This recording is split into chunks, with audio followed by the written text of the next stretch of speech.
All right. Alyssa, are you there? Yes, I am. We're here. All righty. We're there. We're here. Everybody's here somewhere. Look at that. No lights on. All right. Do you have the box of vouchers to sign? Yeah. What box? Okay, just confirming. Thank you.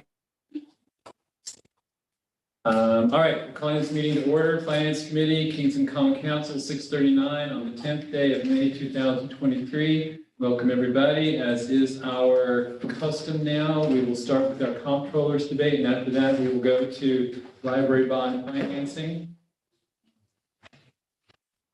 To pass these around.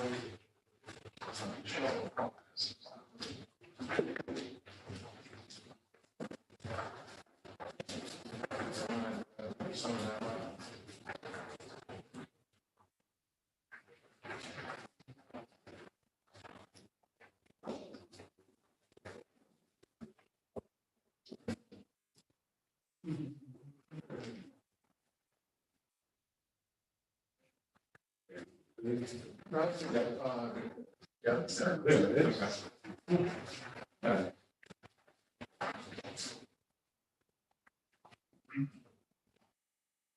so the first thing I just wanted to bring you up to speed on, we finished our state reporting for 2022, filed with the state controller by its deadline May 1st.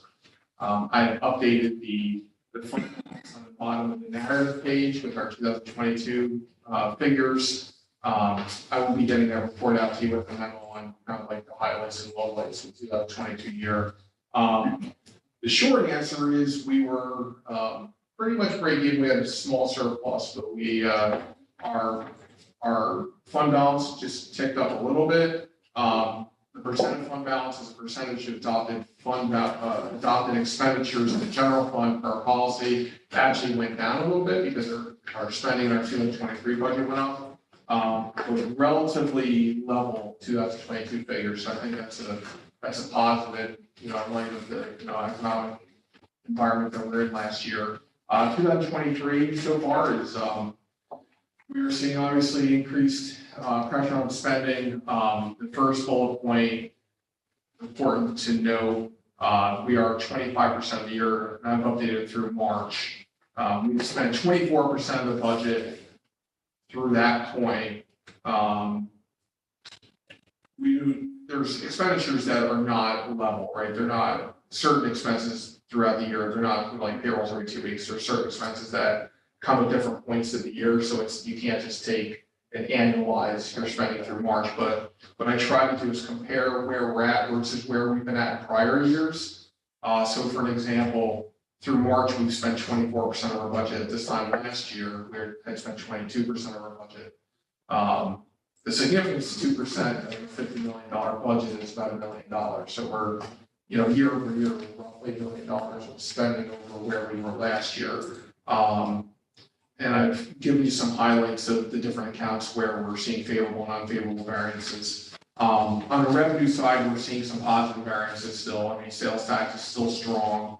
Our interest in investment income is strong. I don't have any concerns at this point, but certainly as the year goes on, if we see an increase in the negative variance on the spending side, I'll alert you to it. But so far, good news. I think the 2022 numbers were pretty solid. Like I said, I'll have the full report to you with a memo outlining that information for you in the next week or so. Also, the audit's ongoing. That report is typically finished in September, so you'll have those numbers last several years. I mean, there really isn't much change from our internal numbers to the audit numbers. So if that happens, I'll let you know when I forward that report on. If you have any questions, let me know. Details here. And you also have all the related detailed expenditure and revenue reports in your inbox. So. Any questions for John? Comments? Hearing none. Thank you, John. We appreciate that. Then we move on to the next item, which is the library bond financing. Margie Menard, I believe is here. Yes, I'm Margie Menard, I'm the Executive Director of the Kingston Library, and this is Sarah Wood. She's the President of our Board of Trustees. We are making a formal request to the City of Kingston to begin the bond process to get the bond done that the voters approved last September. John's been very helpful with us these last several months, and we have provided a formal letter and the approved resolution from the Board of Trustees to John. He's got that information. So I'm not sure what information you would like or want from us at this point, other than the fact that we are making that formal request of the city to bond on our behalf. So the backstory is, the city is required under general municipal law to borrow on behalf of the library on approval. The voters had a formal request by the board and the common council. On the city side, we are consulting closely with bond counsel on this matter. We have previous memos from previous corporation councils who are applying the same. So this is really a standard request. What would essentially happen is we have an existing library bond, we should point out, that's nearing payoff, but essentially what will happen is the city would borrow on behalf of the library with the full faith of the city behind that debt. The city then would pass along the expense of that borrowing in terms of in the form of a library debt tax calc that you see on your tax bill now, right? So essentially we would recoup the debt payment through the tax bill.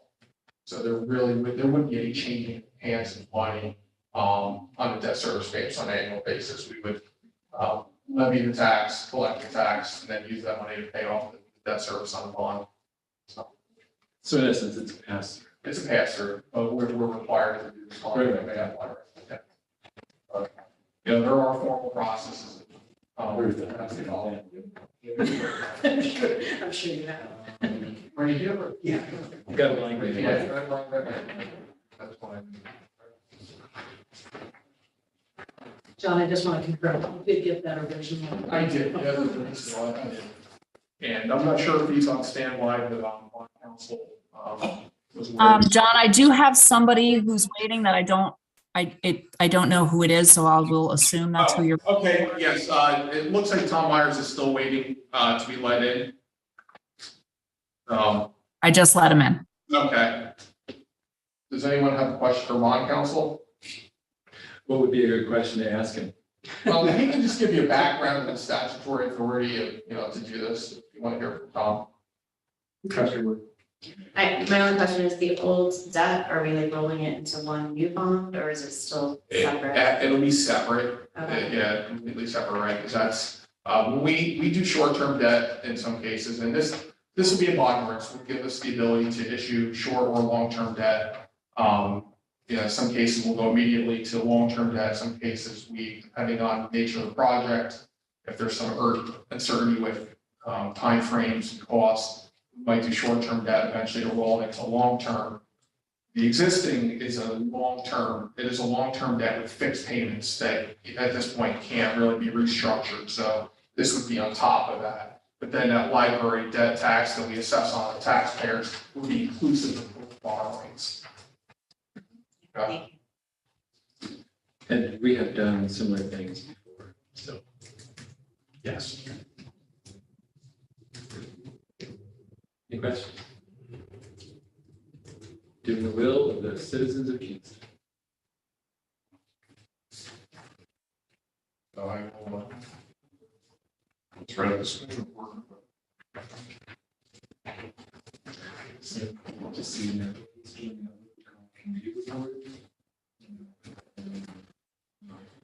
Not at all. Basically says, do this on. Okay. And then the full council at June. June. Yeah. So. Should we get No, I can't imagine. John on this? Since it's a pass through, and since it was voted on by. Yeah, by hearing, not looking at. Okay. You don't need to be there unless you want. It could be, so it's always a good opportunity to have where it does.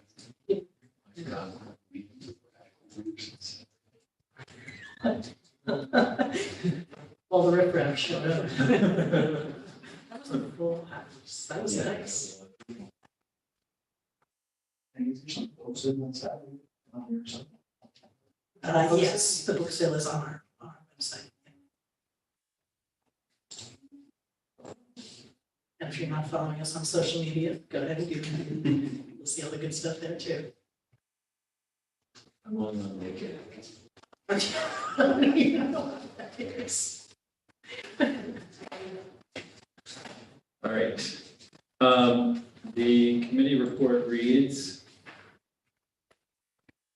approve bonding in the amount of $14 million on behalf of the Kingston Library District with debt repayment to be recouped through the library debt tax levy. Estimated financial impact, $14 million. In essence, not really, but. So do we have a motion to discuss? Second. Michael Vieri, second by Michelle Hirsch. Is there any discussion? Hearing none, I'll call for the vote. All in favor? Aye. Anyone opposed? This passes unanimously. So, thank you all. You're welcome to stay and see. All the nerdy stuff? But, Okay. Well, thank you all very much. And I just want to repeat that John has been very helpful to us through this whole process. So thank you, John. Thank you. Thanks, Martin. see how we go. Yeah.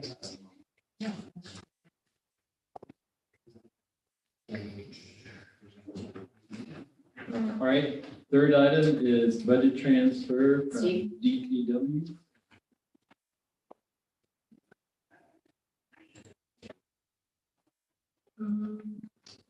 And it reads at this point, general fund internal transfer of $59,113.23. See attached department transfer spreadsheet, transfers to put funds from insurance recovery revenue and special event reimbursements back into operating account, as well as to cover the cost of an unforeseen employee resignation payout. Correct. Ed, is there anything you want to add to that? No, that's basically just the insurance recovery from light poles and other. And special events was from the filming that happened in Kingston that we billed the film crew for, our overtime, whatever's involved. And unforeseen resignation. That's paying them out their last bit of time, their free time. Okay. That's it. Super nice. Any questions for Superintendent Norman? Great. All right, in that case, I'll call for a motion to discuss. Motion.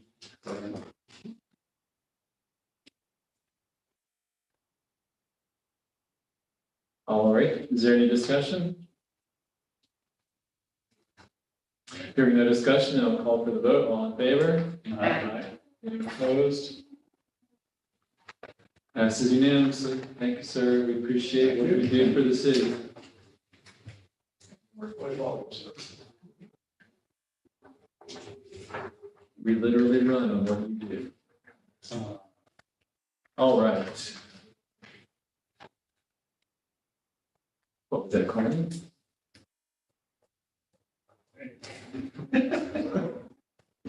That is such a big sign.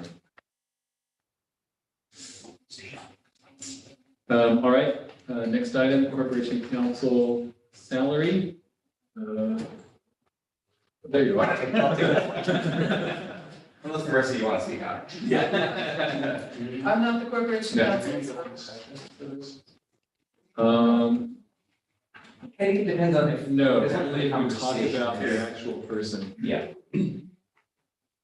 So as I mentioned in my letter, our corporation council started with us on November 1st of 2021. We've had the opportunity to see the work that this person has done over the last almost 2 years. at this point, and, I think we have worked together, between my office and the common council to be able to make sure that our salaries, keep in line with those. And at least other municipal fields, we're not usually able to have our salaries match the private industry, but we've done our best to be able to keep salaries for our employees and for management to that level of at least their peers in public service. And so in looking at our position of corporation counsel, we realized that that position is not necessarily in line with their peers. And based on the workload and the quality of work that we've seen come out of the office, I'm proposing to bring the salary of corporation counsel from its current state up to what is effectively that of the county attorney, which runs a very similar operation and very similar duties. And so that is my request. John has a committee report that outlines the budgetary impact at this point, as this would be a kind of a mid-year adjustment starting, I propose May 1st.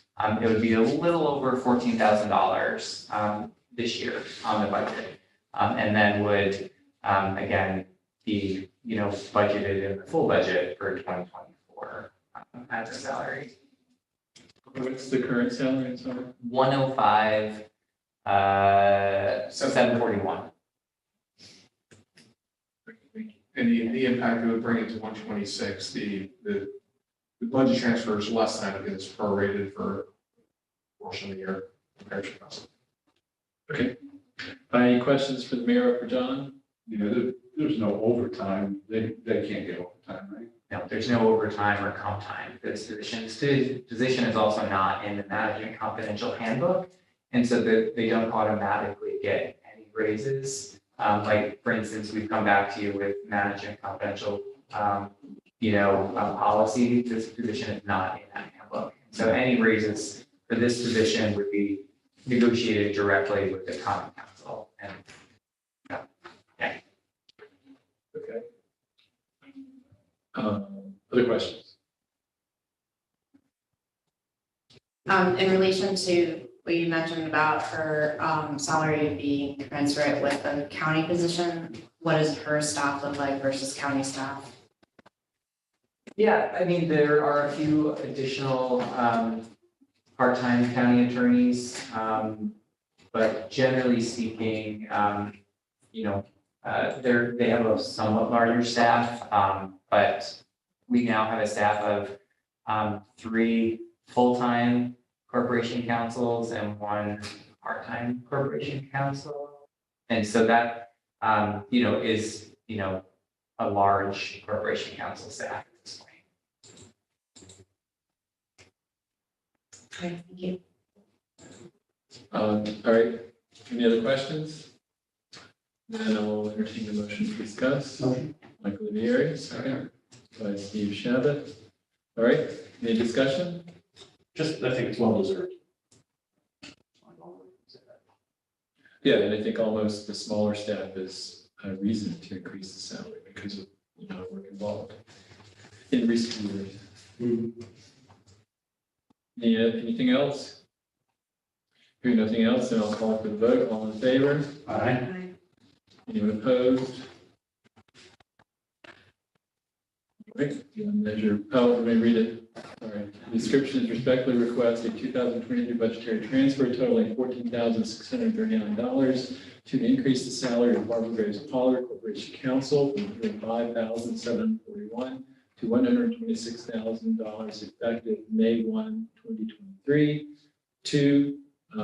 It's coming from contingency.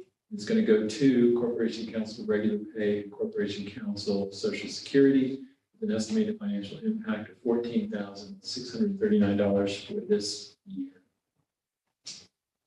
Great. Thank you. This is a committee report for next one. Just Lisa emailed me, and then I made additional change on there. Oh, okay. Financial impact, that would be 0 too.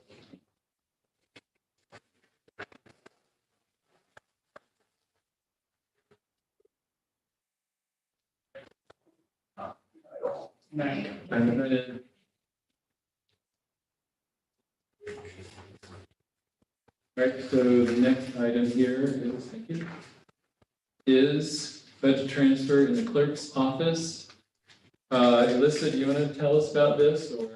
Yeah, this is just to replace some dead plants that had not survived the winter. There is a memorial on the side of City Hall for Kathy Janisek, who many people will remember. Kathy was the city clerk who passed away several years ago. And there is a fund in memory of her. And I don't believe there was enough money in the account to replace the bushes and the tree. So that's what this is. Great. Any questions for Alyssa? All right, the committee report reads transfer in the amount of $173.14, this is the change from earlier, to cover the expense of replacement flowers and tree for the Kathy Yanisek Memorial at City Hall, coming from committed fund balance, $173.14, to general materials and supplies. Estimated financial impact is $0. Motion. Second. Motion by Michelle Hirsch, second by Steve Shabbat. Any discussion? Here, share with the clap. All right, hearing no discussion, then I'll call for the vote. All in favor? Anyone opposed? Passes unanimously. Thank you for that, Alyssa. Thank you for looking out for that. Thank you, everyone. Thank you. All right. The next item is the ARPA update. Is Bill Reynolds there? Yes, indeed. Ah, there you are. All right. Before you give your report, though, we're going to have to say ARPA update 3 times really fast. All right. I just want to make sure. Can you hear me okay? Yes. All right. Awesome. Okay, you can't hear me. Okay. Well, again, thanks for the opportunity to give you guys an update. This is something I had promised a while back. Just as a note, in future updates, we'll be rolling ARPA updates with other grant updates in the grants management office, together with a report that will be wrapped around a report that Ruth Ann does. So anyway, let's just go through this. I did solicit questions from members of the council. Everybody on the council, including the council president, got this memo. I did ask if anybody had any questions in advance. I didn't get any. So I figured, why don't we just go through the memo here now, and then if there are any questions, I'll answer them to the best of my ability. Ruth Ann Devitt Frank is in the room, as well as Marissa Hanson. So they'll be here to provide support as the need might arise. So anyway, as I indicated at the top of the memo, I have important resources, updates on ARPA community grants programs, a list of all the news releases and publications detailing Kingston ARPA activities, and then a table indicating updated information regarding ARPA dollars that have been expended or obligated so far. I also have just for your records, in case you're not keeping track, a number of council resolutions regarding ARPA. Resolution 70, probably the most significant piece of legislation approved by the council, which basically enabled us to move forward on the process of investing in the community with ARPA dollars. And then March 7th was when the council okayed premium pay to essential workers, $300,000 of which was covered by ARPA monies. That was all part of the rescue plan approved by the council. I thought it would be useful to include federal resources. The coronavirus state and local fiscal recovery funds final rule, otherwise known as the final rule, is basically a Bible that we all use to figure out answers to questions. Can we fund this or can we fund that? And it's a pretty extensive document, as you can see, 457 pages worth. There's also an overview, which, sort of cuts to the quick, if you will, so which answers, most commonly asked questions.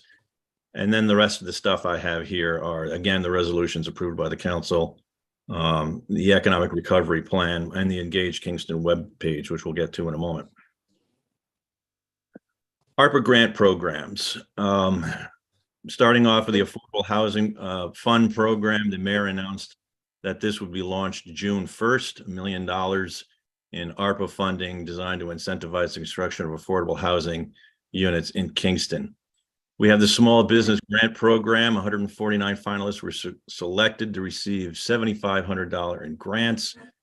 There were 86 MWBE grantees out of 149, which marks 58% of the grantees being minority or women-owned businesses.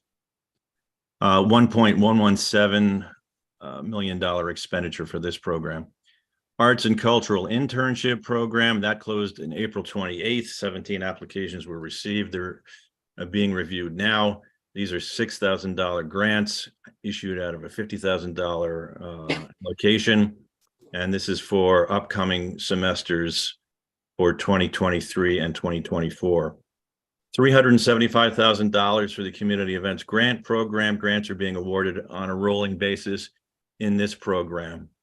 Nonprofit Services Grant Program, $25,000 available for nonprofits impacted by the pandemic, focusing on human services nonprofits. Deadline to file is May 26th. This is a $1.2 million allocation, and we expect to announce awards June 19th. Beyond the programs, then, of course, we have funded projects and programs that are currently underway. I think everybody knows about Henry Street by now and Sterling Street. ADA ramps. This is a pretty ambitious project, 136 ramps we expect to be completed by the fall. And then what's being termed at this point, I think, Post Office Square, $200,000 in ARPA monies to get moving on construction for those parcels over by the Millard building. And then, of course, housing. Bartek is here. He can elaborate if need be. But as you can see, an RFP for seeking legal providers, $500,000 allocation. I think that's a really excellent program, if I may inject my opinion here for a moment. Affordable Housing Fund, Affordable Homeownership Rehab Program, Landlord Ambassador Program, Transitional Housing, Short-Term Rental Monitoring and Compliance, Energy Efficiency Program. A lot of items there, and I think they pretty much speak for themselves. All the expenditures are listed there as well. I thought it would be important to unpack a little bit the public communication that we've been doing for the public. You can see the list of the press releases going all the way back to March 11th, 2021. And as recent as May 4th, 2023, when the mayor announced the ARPA Small Business Grants Awards to 149 businesses. The Engage Kingston ARPA page contains a great deal of information and resources all about our grant programs. Not only does each page in the Engage Kingston ARPA page have applications and information, but guidelines explaining how it is and what it is you need to do to fill out the application. Then, of course, if you can't and you need some guidance, we're always there and available to help. Radio Kingston Community Radio appearances have been done. And then finally, at the very end, as promised, total Kingston ARPA funds. The table here indicates obligations and expenses thus far. At the bottom of the table, I include a reminder that by federal guidelines, the city of Kingston must have all ARPA funds obligated by the end of 2024, which is a little over a year and a half away, and expended by the end of 2026. That's it. Any questions?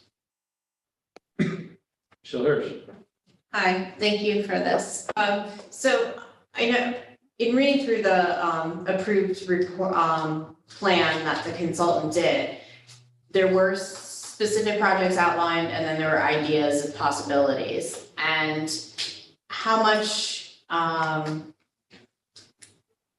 much are we able to pivot and respond to what's going on in the moment or issues that are occurring, say for homeowners over the winter and oil prices, or helping, say, pivot in housing now to allocate funding to make sure that, people can have more vouchers to stay in their homes and not be further put out from their homes. What does that look like in that process? Well, if you're asking about individual programs that are being put together by the housing department under Bartek's direction, we would have to be taking a look at what exactly it is that you may be looking for in terms of directing monies in that direction. If you look at Resolution 70, there are 5 sections altogether, but the sections that I think speak to what the administration and the council, what our role is together, starts with Section 2, that the Common Council authorizes the mayor to adjust the budget of each action category by no more than 10% of the category's approved allocation.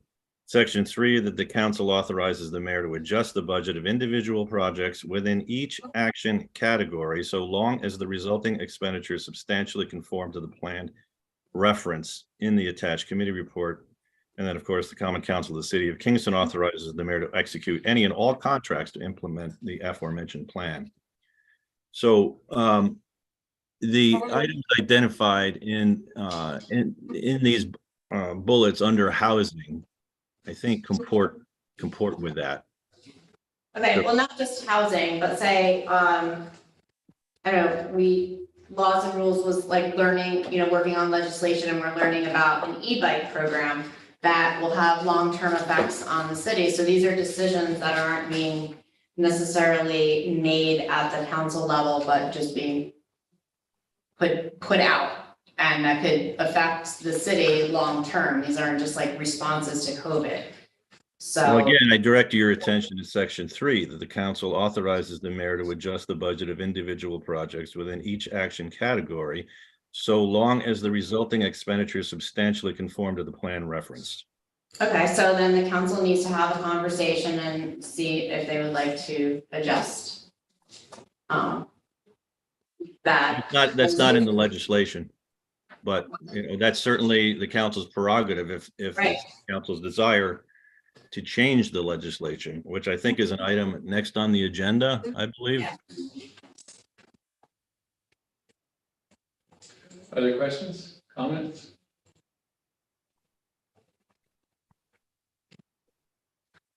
All right, thank you. If anybody, if anybody thinks of questions after the meeting, please feel free to reach out to me. You know how to get me. Great. Thanks. Speaking of then, we move to item number 7, market funds, Alderman Hirsch. Yes, so I sent in a communication because I feel like the council is not being kept up to date appropriately. I appreciate Mr. Reynolds coming and giving this update today, but we shouldn't have to find out about things as we're working on legislation or there needs to be other mechanisms in place that are more collaborative with the council, the administration, the council, and then the public. So I know other members of this table were not happy about the way things rolled out regarding the e-bikes. And so I think that we need to have a process where when things are going to be coming down in the form of legislation or however, whatever mechanism is used, that we are part of the process and that we have engagement with the public.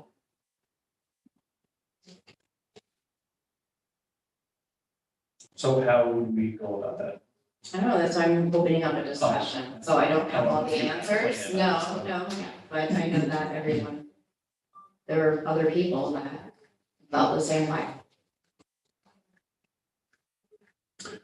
Well, one potential thing would be something of a more kind of significant change in the way we do committee meetings. So instead of having committee meetings, I was talking to somebody who has been on a different council. And basically, all the members of the council meet every other week. And so everybody goes over all the legislation. And here we have a minority, or not a minority, minority, small group go over it. And that means if other members aren't there, their experience with the testimony and so forth is secondhand. So that would be something we could look at doing. That I think might be interesting, at least to see what some other models are. Other ideas? Sure. Steve, this might be directed at you. So when you, because obviously Bill said you have the power to do that, but would it be easier to kind of loop in the council and just say, hey, I know we had $10,000 allocated towards this in section 1, but I want to move that to this in section 2? Is that something that, I don't know if we want to make that an actual, every time you want to do something, it has to be run by us, or just hey, here's a heads up, I'm moving this to this. So, if people are saying questions to us. Question would go this way. Oh, okay. Because Bill mentioned the possibility of rolling in the ARPA reports to the other funding reports. That's actually the update. So I'm actually working on the next one right now, and I just started to input project information specific to ARPA. So there'll be a separate section just on ARPA funded projects that will have the same format as what you've seen before for other grant projects. So that'll be coming out within the next probably 2 weeks. okay, well then another thing I'm wondering is, well, it's probably impossible, but I was just wondering if there's a way to make the process live, in a sense, making it possible for members of the council to look at where things are any day. So if there was a spreadsheet or whatever, where things were kept up to date, and there was a way for the council only and not inappropriate people having access, but I don't know if that's Probably a way. I just would need to think that through, how to construct that. But let me think about how to do that. okay. So I can talk to you offline with that too, and some tracking. Okay. Yeah, actually, just to address what you were talking about, Michael, I want to put words in your mouth here. When you're asking the mayor about the possibility of keeping us in the loop, I'm not sure how you phrase it. Yeah,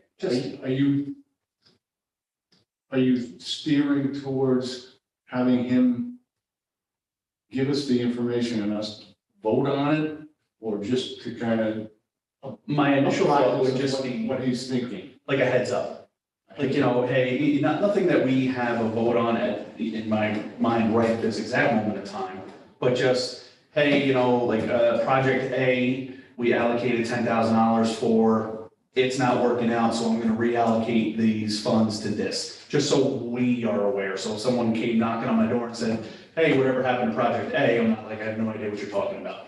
It's more of a heads up than it is, you have to run this by us. Yeah, because I don't really like the idea of it coming to us for a vote and then having another vote. Yeah, no, That would really delay the process, I think it would get pretty unwieldy. Yep, this was more just like a courtesy heads up. If I could, Yeah, and Michael too, I did, I don't know if you got my message yesterday, but I actually did want to give you a heads up. You didn't get my message. Yeah, about Hutton Park Pavilion, that project's moving forward, a reconstruction of that building. But I'm sorry, Mayor, did I cut you off? Yeah, it's okay. I guess what I was just gonna say is that, I feel like the premise of this conversation is that, it started out with us not being transparent. And I just want to be really clear that we are being absolutely transparent with this work. Not only do we, tell the public and all of you, every time we spend $1 of ARPA money, we are publicly putting out a press release, so you clearly see, and I know that we send you all of those, right? So we are telling everyone at every moment when we're spending this money. And I will say that I know that you mentioned the bike program, that is actually that's in the ARPA report. And so it's under a category. And so I will say that is different than what you brought up, Mike, about the fact that like, if we're not doing something in the ARPA report and that we have to change something that we all approved, then, we're happy to be able to communicate that with all of you. If we're saying that, hey, we said we were gonna work on Henry Street with ARPA money, but for some reason, we're now not able to because of something, and we're gonna work on Franklin Street instead with ARPA money. I think it's we're gonna definitely tell you. Because we're gonna not only tell you, but we're gonna tell the public that we've made this change and that we're now gonna use ARPA money to fund Franklin Street. And I think that that's what we've been doing, we'll continue to do that, just to be able to make sure that we're all very clear, how we spend this money, because not only is it, do we have to be clear with us, we also have, as I think you saw in all of the reports that we shared that are more individual. So each project has actually been assigned a code that is related to what project it is in the report that you all approved.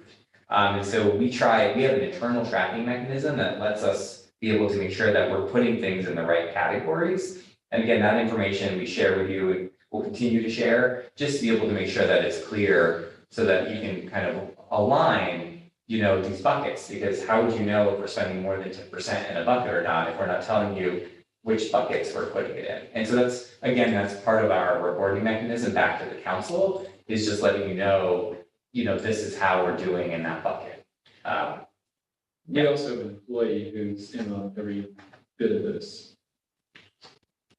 We have, our tracking, we have a spreadsheet that tracks all the expenses. So, we track the budget of each of the major buckets. And then our office is involved in coding the expenses, in terms of the project here, and then also the federal compliance code that has to be reported to the federal government on. So, obviously, we have to track and report that, and we provide information. Last quarter, Bill did the report, and working with our office. But yeah, we have budgets established for every bucket. We know what those amounts look like. We know that if it goes over, for that resolution, we have to get common council approval. So what level of reporting do we have to do to the federal government? So like we apportion a certain percentage of the ARPA funds in resolution 70 of 2022.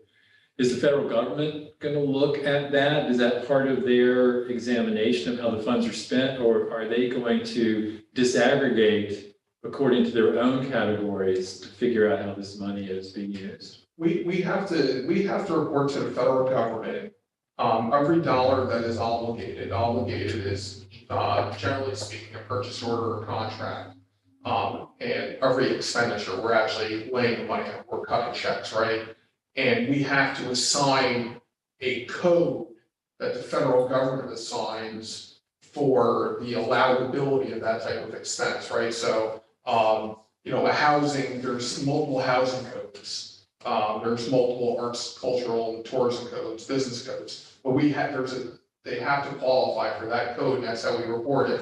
So on a quarterly basis, if there's new purchase orders, we have to assign a code to that. And if we've paid anything under that purchase order or contract, we have to, list it there as well. So every dollar has to be reported to the federal government. And how we spent it, not just that we spent it and obligated it, it's in what bucket did we spend it.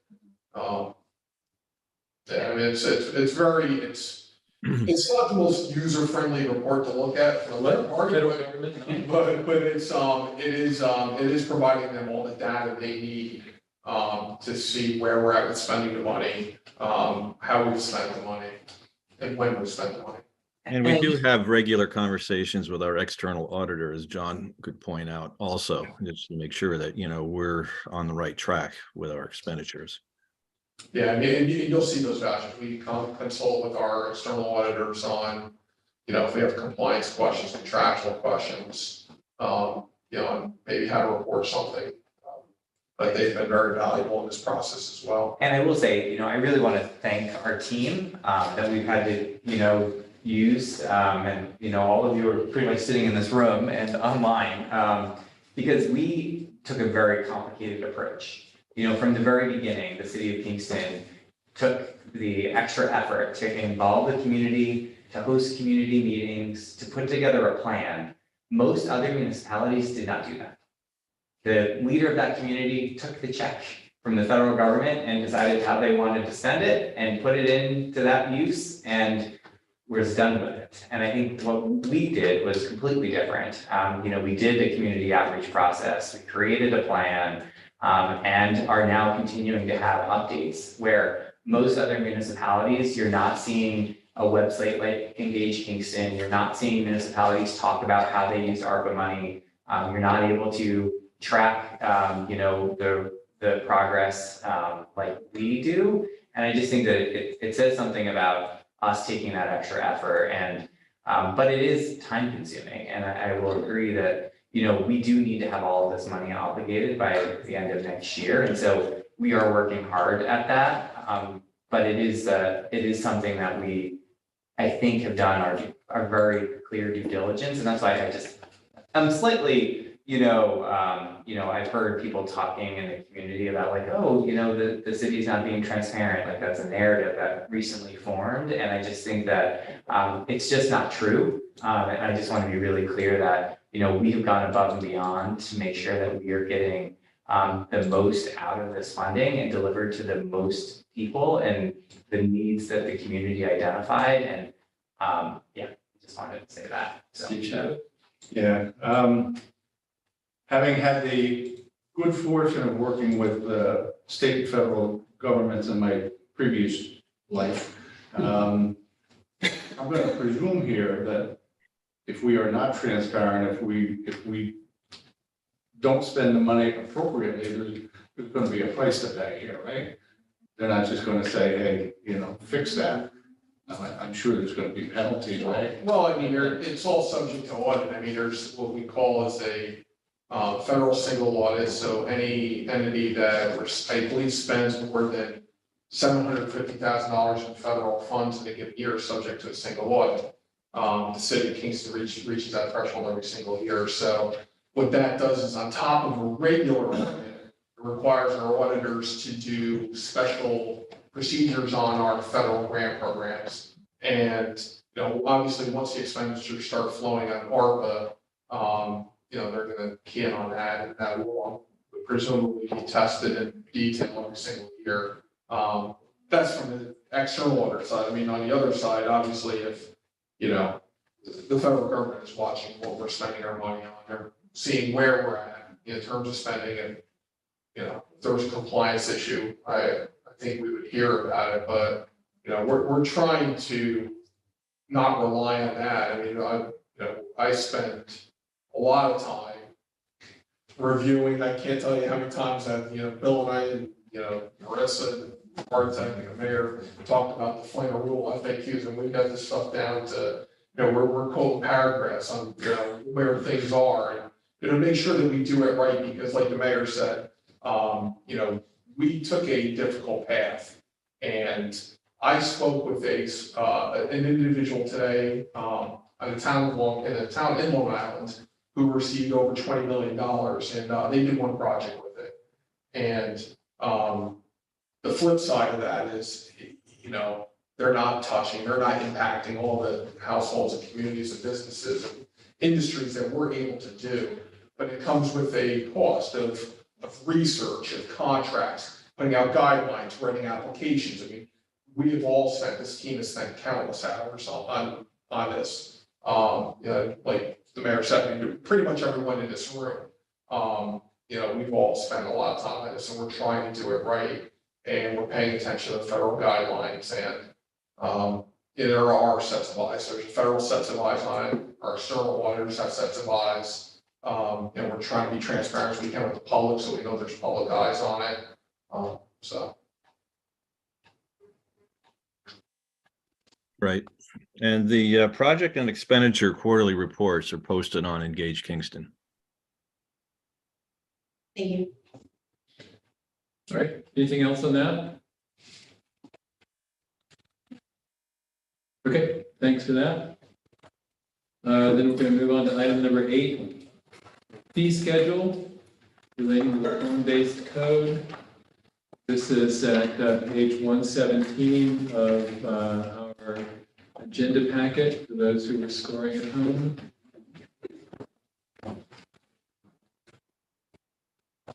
It's also a large. Yes. Okay. Yes. I'm gonna pull it up on the big screen here.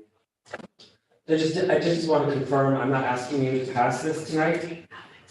This is more of a first discussion. And one of the reasons why I'm not asking you to pass this tonight is because there are additional fees that I'm waiting for, especially from planning, and I think it would be good to pass it all at once rather than do it piecemeal.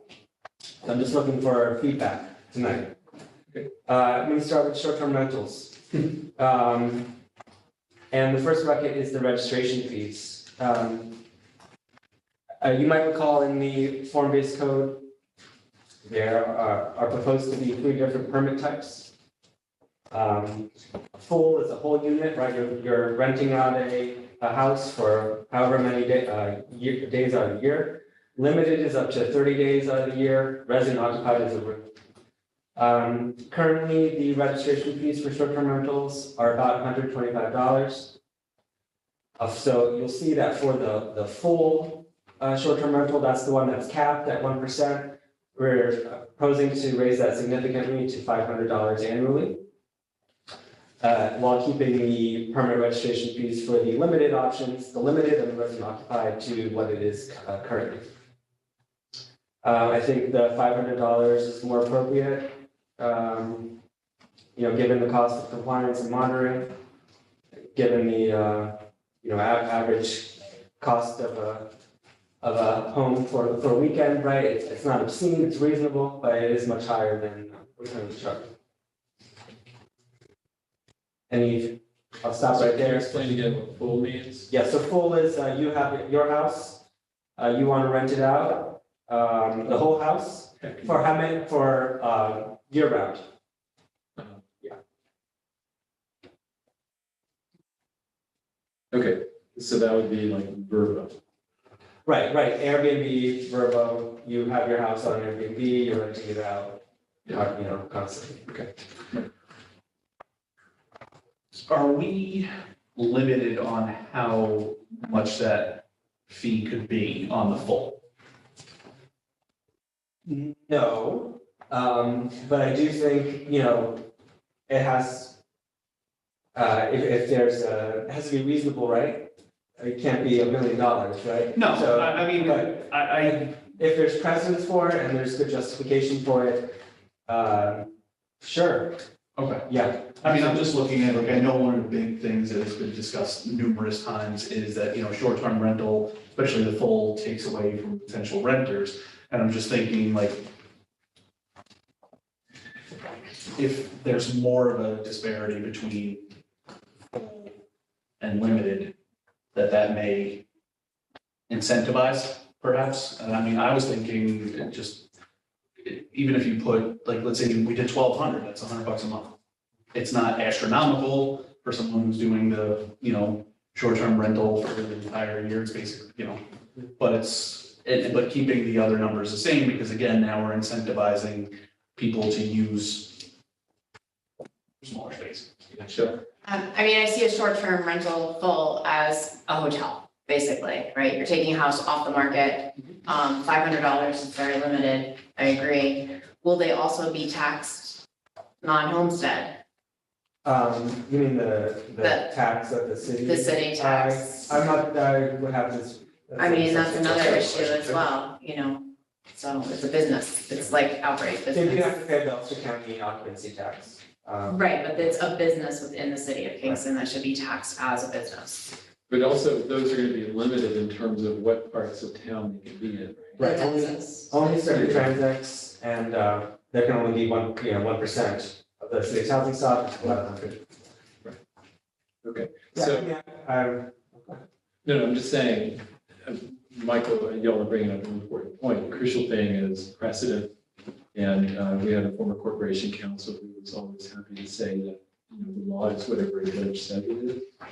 So, if it's too high, then you end up in court. Sure. And there's cost anyway. So, as long as a precedent, but I think what you all are raising is that since it would be any business, somebody's doing this year round, particularly, then we could look at a higher fee there.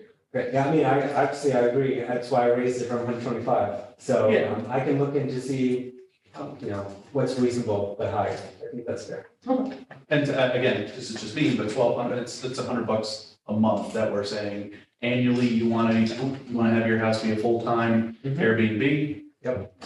You're gonna pay for it. I mean, they can make that back on weekends. Exactly. So, Yeah. Especially pits or something like that. Okay. Let's talk about violation fees, currently we don't have these, proposing first instance 1,000, second instance 5,000, third or any subsequent instance 7,500. These figures were determined a little bit more with council in terms of what's reasonable and what is precedence. So in terms of that's where these figures came from. I like the numbers, but I'm just not sure how we're going to know the per day rented. And that's, I think, where it's gonna get complicated, and I think it just needs to be per day that they're in existence. Until shut down. I believe So per other, day that they're- advertised? yeah, I mean, I believe that's what Hudson is doing. That's what other, municipalities that are really getting tough on this stuff is doing. Yeah, one of the GovOS, I think we talked about this, the compliance software can tell us when something is booked. Right. So that was the intention. That was gonna bring up my question. Is there gonna be someone searching Airbnb all day or like? It's software. Okay. And then where did you get these numbers? These were determined with council from some occupancy, an occupancy guidebook from New York City. So there's precedence in the numbers. All right, anything else on that one? This is good. I mean, we had to set the bar someplace. Yeah. I mean, I think these sound pretty good, but maybe it's a little early to be talking about violations. We really haven't had a chance to do anything else, but, I'm just wondering how are we enforcing, somebody's in violation? We send them a ticket? What do we? It's the same way that the building safety department currently issues fines. They'll follow the same process, they have a process for how they fine. And we're gonna Any have property tax owner- rolls if they don't pay it. Yeah, I mean, if it's not paid, it eventually becomes a lien, right? So it follows that same violation process that they already use. Okay, now are these, I know there's people doing this already, not telling anybody, I'm not quite sure if these are violations of them doing things wrong on their property. Is there a penalty for an omission of letting the city know that, hey, I got an Airbnb going in my house, and I haven't told anybody about it? I'm presuming that's a violation, right? Right, if it's not registered and. Should be the main violation. That would be a violation. I mean, to Michelle's point, if they're advertising it, then maybe it's the same, maybe it's not a per day rented, or maybe it's both per day rented or per day advertised. But that's about that. I feel like by saying per day rented, we're almost like condoning it in a way. Yeah, it just should be. Well, people are not gonna fall, and there's lots of other violation fees in the fee schedule. And I think that's partly why I'm hoping these are high enough, right, to discourage those kind of violations, because these are the bigger numbers. Yeah, I think this is a great starting point. I mean, we can always change it if we, Yeah, that could be significant. I could see someone on the first violation, you're like, it's a $3,000 hit, but I made $2,000 for the weekend, but second instance, that's really what it's gonna say. Any other feedback on this one? Good. Okay, I want to move on. We've talked a little bit about the affordable housing standards in the form-based code. So the first, if the developer develops a building, and as part of that, they're required to have one affordable unit. If we find that they are not actually following that requirement, that condition of site plan approval, this first set would allow the city similarly to charge violation fees. So you see these numbers are similar to the short-term rental violation fees. Now, is this per unit? That's right. Okay, so if I had 10 units that were supposed to be affordable workforce and 5 of them we found weren't, it would be, essentially $5,000. Right. And now is that per month? Well, the per month would probably be the best increment of time since rents are charged right on a monthly basis. So monthly would be the standard of time. So it'd be per unit per month. Yeah.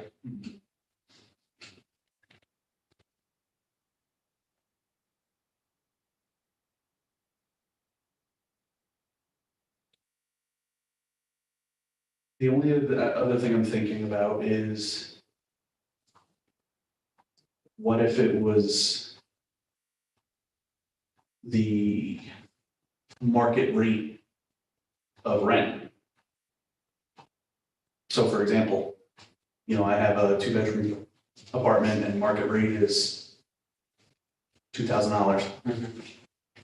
But I didn't offer it as affordable.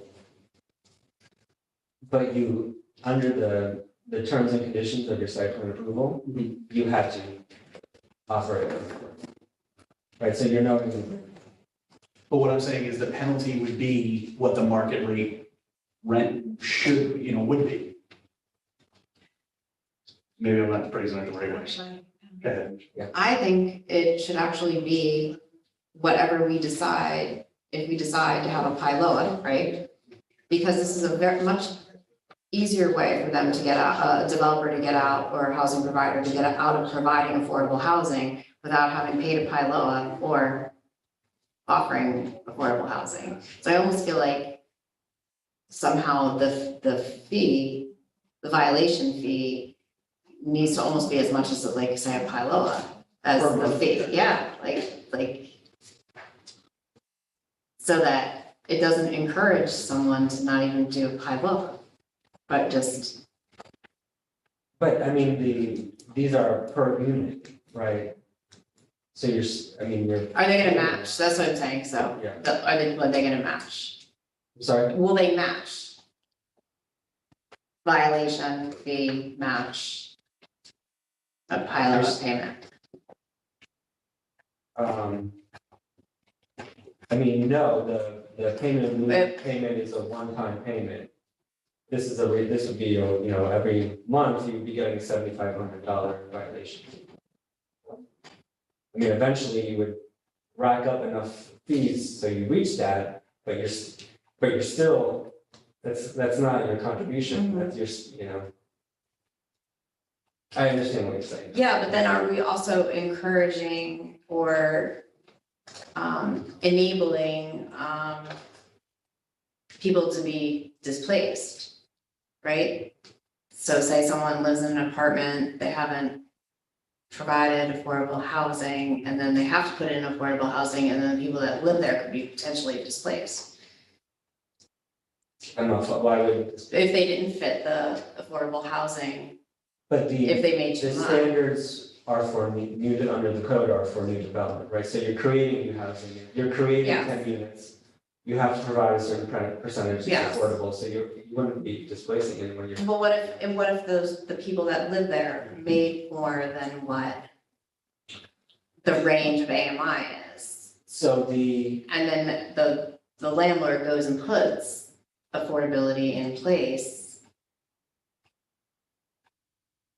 Potentially Well- displacing somebody. right, but that's the whole purpose of affordable unit is serving a certain area needed income. The standards in the code, they do allow for a 20% increase in income, right, to hopefully avoid that situation, but, similar to Penrose, similar to any other affordable housing development that requires income verification, right, if you make more than 30% AMI, that unit is not for you, so.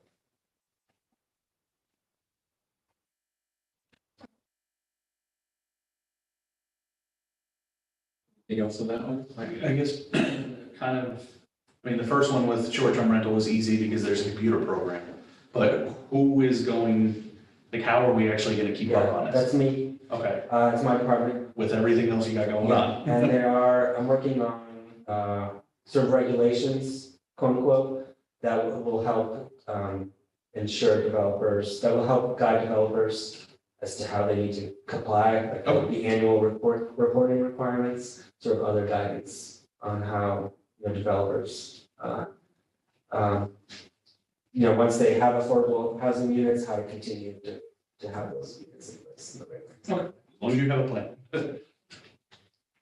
Or a plan for a plan. I keep planning. Now there's a plan. Pre-plan before the plan. All right. Okay, so finally, I do want to talk about the payment in lieu of affordable housing fee. I think as we all know, in the form-based code, you can provide affordable housing units or pay a fee. In the memo that Corp Counsel sent around a couple of weeks ago on the payment in lieu fee, she suggested increasing it.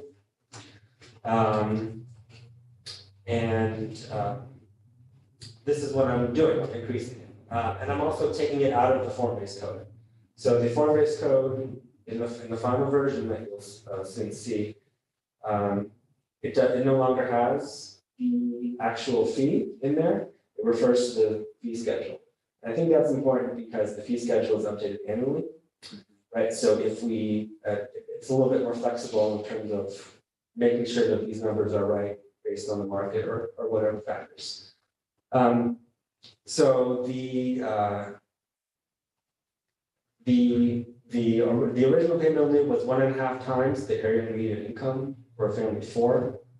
I'm going to now increase it based on sort of like the bedroom size. So it's a range from 1.5 per studio to up to 1.8 times area median income for a family of 4. And this is for projects with 7 to 9 units. For projects with 20 or more units, it's actually a fee based on the square footage. So it's $250 for every square footage for every square foot of housing application that's unmet. And $300 for that. The $250 is for the 50% or less of the required affordable workforce housing units, and it's $300 per square feet for 50% or more of the required square footage that they're seeking for a payment fee. What this basically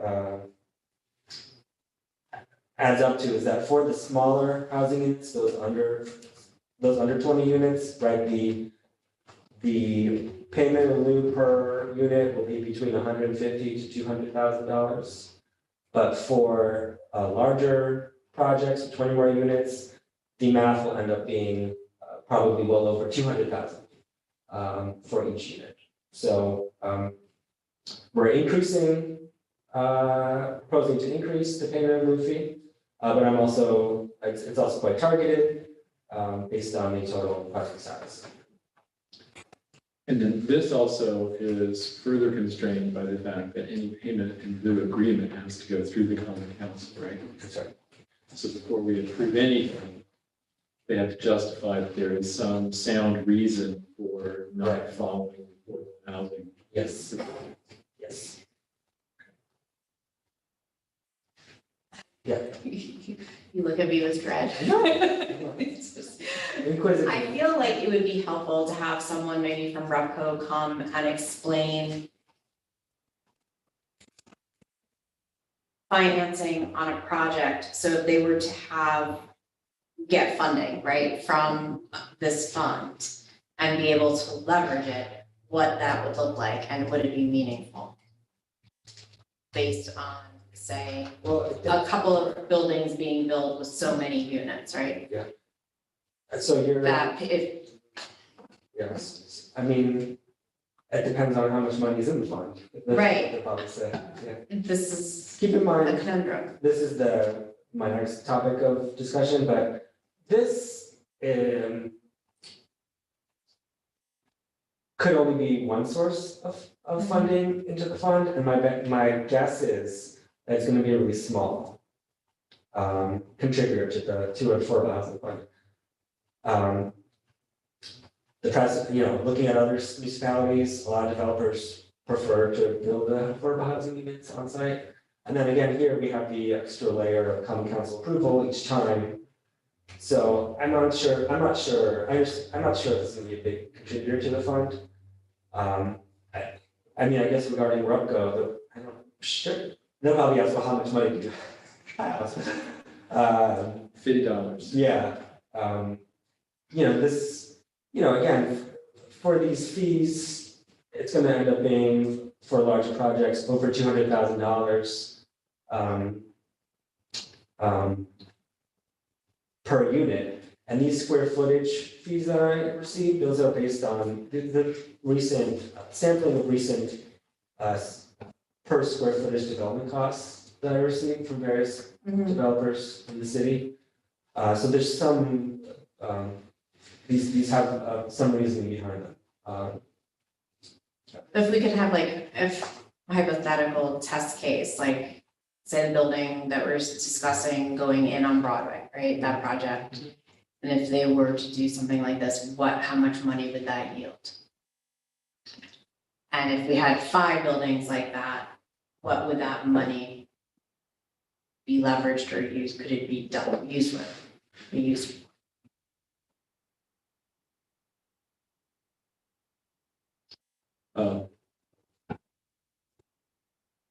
Yeah, I think having examples would be great. Yeah, I mean, I pulled some examples. Okay, great. Great, appreciate it. So anything more with this then? No. Thank you. For the feedback. Good, okay.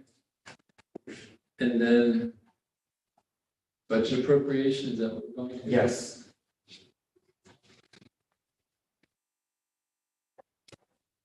Do you have a committee report for this? I do.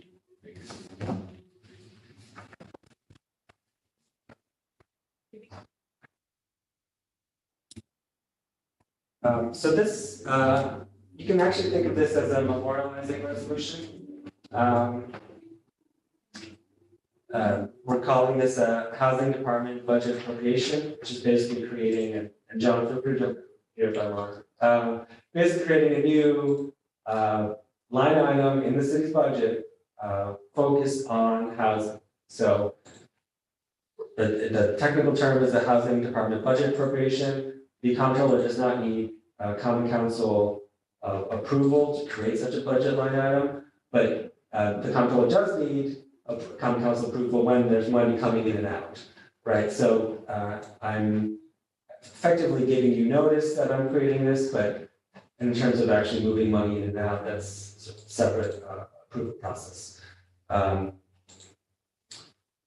In the resolution, it includes a few guidelines, so to speak, in terms of how this budget appropriation should be used. This essentially this affordable housing fund, right? So subsidizing existing building renovations to increase the supply of housing affordable to low income, very low income, and or extremely low income households. Subsidizing new construction for that same target population, and or subsidizing emergency anti-displacement assistance to prevent residential foreclosures and evictions.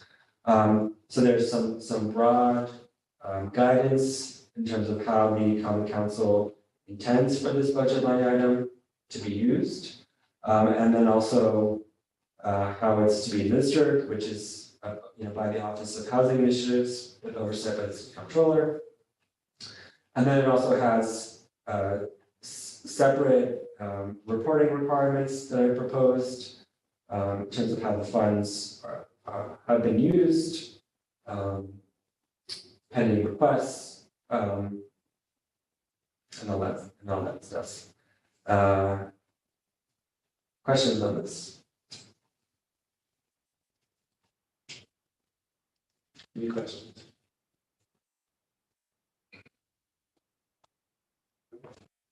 Then I'll take the committee report reads, resolution of the Common Council of the City of Kingston, New York, establishing a housing department budget appropriation.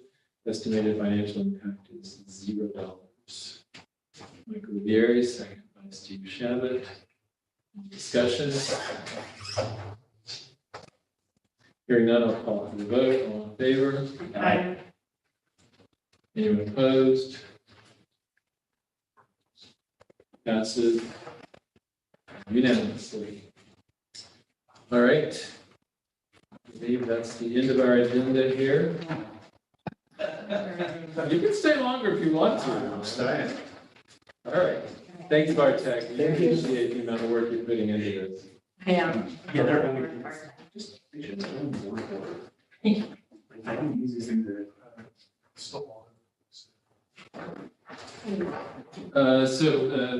We are assuming that everyone has voted to adjourn. And like I say, good night to everybody in virtual land. Good night, Alyssa. Thank you for everything.